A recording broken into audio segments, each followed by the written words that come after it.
एक समय की बात है। एक राज्य में एक प्रतापी राजा राज करता था।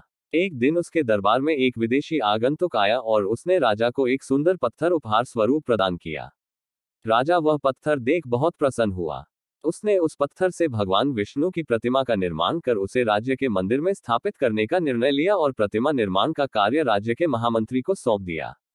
महामंत्री गांव के सर्वश्रेष्ठ मूर्तिकार के पास गया और उसे वह पत्थर देते हुए बोला, महाराज मंदिर में भगवान विष्णु की प्रतिमा स्थापित करना चाहते हैं। 7 दिवस के भीतर इस पत्थर से भगवान विष्णु की प्रतिमा तैयार कर राजमहल पहुंचा देना। इसके लिए तुम्हें 50 स्वर्ण मुद्राएं दी जाएंगी। 50 स्वर्ण मुद्राओं की बात सुनकर मूर्तिकार खुश हो गया और महामंत्री के जाने के उपरांत प्रतिमा का निर्माण कार्य प्रारंभ करने के उद्देश्य से अपने औजार निकाल लिए। अपने औजारों में से उसने एक हथौड़ा लिया और पत्थर तोड़ने के लिए उस पर हथौड़े से वार करने लगा, किंतु पत्थर जस का तस रहा।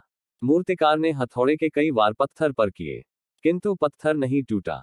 50 बार प्रयास करने के उपरांत मूर्तिकार ने अंतिम बार प्रयास करने के उद्देश्य से हथौड़ा उठाया, किंतु यह सोचकर हथौड़े पर प्रहार करने के पूर्व ही उसने हाथ खींच लिया कि जब 50 बार वार करने से पत्थर नहीं टूटा, तो अब क्या टूटेगा।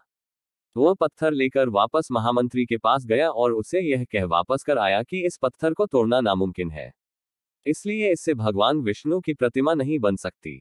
महामंत्री को राजा का आदेश हर स्थिति में पूर्ण करना था, इसलिए उसने भगवान विष्णु की प्रतिमा निर्मित करने का कार्य गांव के एक साधारण से मूर्तिकार को सौंप दिया। पत्थर लेकर मूर्तिकार ने महामंत्री के सामने ही उस पर हथौड़े से प्रहार किया और वह पत्थर एक बार में ही टूट गया। पत्थर टूटने के बाद मूर्तिकार प्रतिमा बनाने में जुट गया। इधर महामंत्री सोचने लगा कि काश पहले मूर्तिकार ने एक अंतिम प्रयास और किया होता तो सफल हो गया होता और 50 स्वर्ण मुद्राओं का हकदार बनता। सीख मित्रों, हम भी अपने जीवन में ऐसी परिस्थितियों से दो चार होते रहते हैं। कई बार किसी कार्य को करने के पूर्व या किसी समस्या के सामने आने पर उसका निराकरण करने के पूर्व ही हमारा आत्मविश्वास डगमगा जाता है और हम प्रयास किए बिना ही हार मान लेते हैं।